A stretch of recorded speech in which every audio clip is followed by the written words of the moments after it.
بدكم تعملوا بطاطا مشوية بالفرن؟ الحقوني.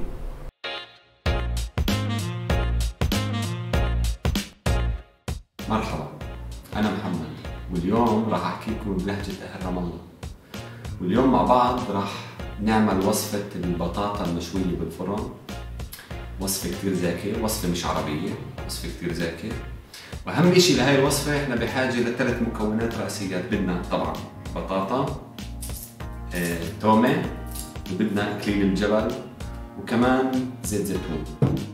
ممكن زبدة بس أنا بفضل زيت زيتون.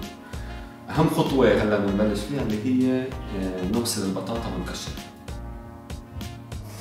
هاي البطاطا المميز فيها إنه بتكحمش من برا على الآخر ومن جوا بتضل طرية طرية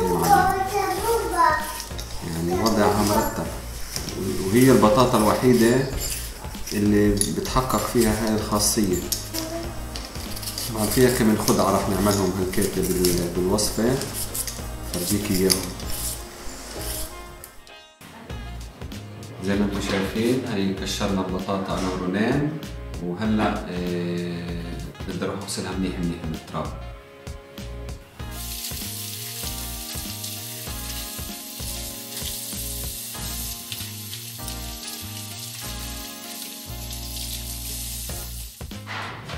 طبعا البطاطا اذا كان في قطعة كبيرة لازم نقطعها لقطع صغيرة. يعني هذه قطعة كبيرة ممكن تعملها قطعة زي هيك، طلع بتصير اسرع في بالطبيخ، بتصير اسرع بالسلق، بتستوي بسرعة. قديش كانت عندنا قطعة اصغر قديش كانت الاشي اقل باخذ وقت على النار. هلا بعد ما قطعنا البطاطا كلها قطع صغيرة زي ما انتم شايفين، كلها قطع متساوية قد بعض. بنجيب المي السخنة، غليت مي مشان أسرع. أوبس، بنديرها على البطاطا.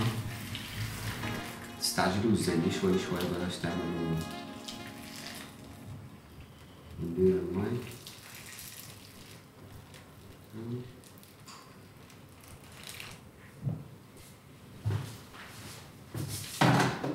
ناخدها على النار.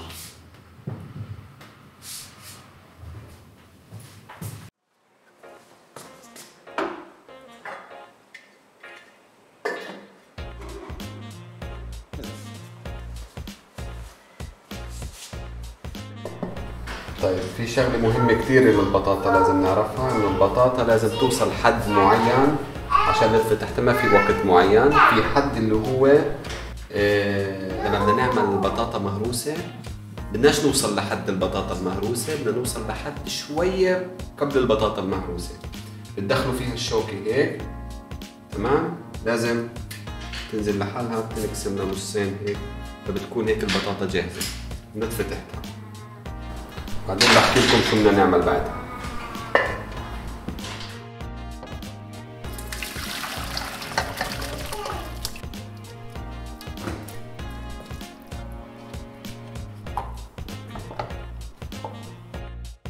زي ما انتم شايفين هاي البطاطا حاليا سخنة وصفيناها من المي، تمام؟ وبنجيب صينية زي هاي للفرن. أول إشي بدنا نحطه جوا الصينية، بدنا زيت زيتون، أهم إشي كتير من زيت الزيتون، تمام؟ بعدين بنجيب تومة، مفيش داعي نكشرها تومة زي ما هي، زي ما هي تومة. بعدين ندير البطاطا جوا، يا عيني. بعدين بنجيب إكليل الجبل، حطوه على البطاطا تبعتكم.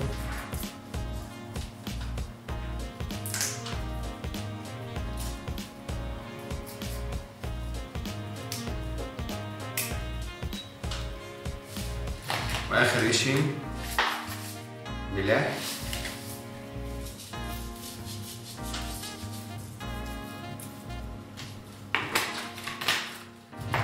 كمان شوية زيت زيتون،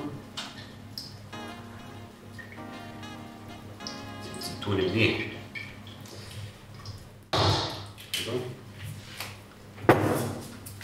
بدنا اشي يحرك فيه.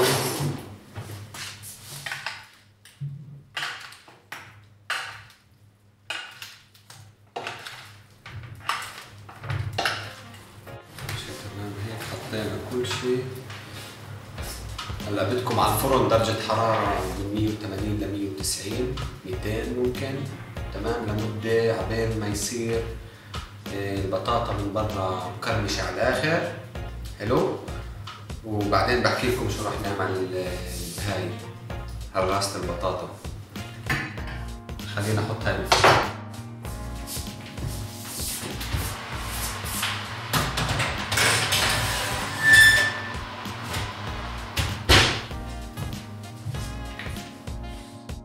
وضعنا منيح ان شاء الله خير، ان شاء الله تزبط معنا. هلا صار وقت نفحص البطاطا اذا جاهزه ولا لا. جاهزه.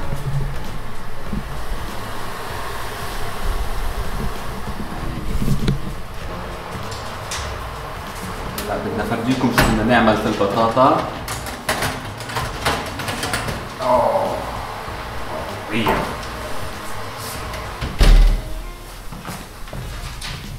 تذكروا هاي اللي هي هراسة البطاطا، بدنا نعمل فيها اشي. نمسكها هيك، كل حبات البطاطا نرصهم نص هرسة، نرصهم شوي هيك. سامعين الصوت؟ سامعين الصوت؟ إذا بدون صوت رجعها على الفرن، لازم هذا الصوت نسمعه.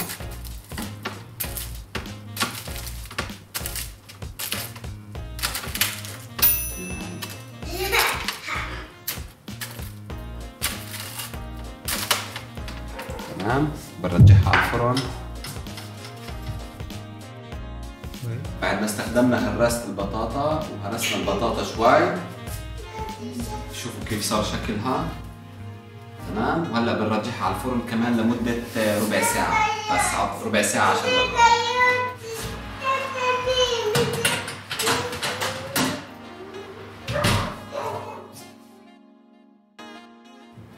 هلا البطاطا صار لها تقريبا بالفرن ساعة وربع، وصلها بتتحمر وبتتحمص وحالتها حالة. تعالوا مع بعض نشوف شو صار فيها البطاطا.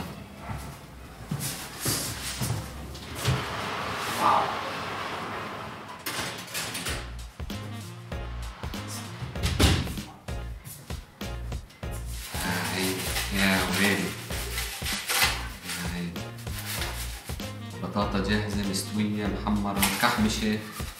حطها هنا. يا عيني اشي بجنن. شوف شوف شوف شوف شوف شوف.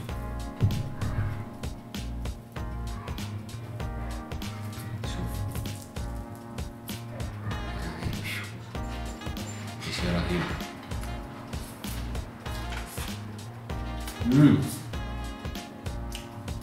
يا ويلي، جربوا هاي الوصفة. وصفة مرتبة مرتبة مرتبة مرتبة، اشي بجنن. لو عملتوها لمين مكان راح تكون هي هاي رقم واحد بالسفرة تبعتكم. فجربوها وبحكوا لي شو بصير معكم. صحة وعافية.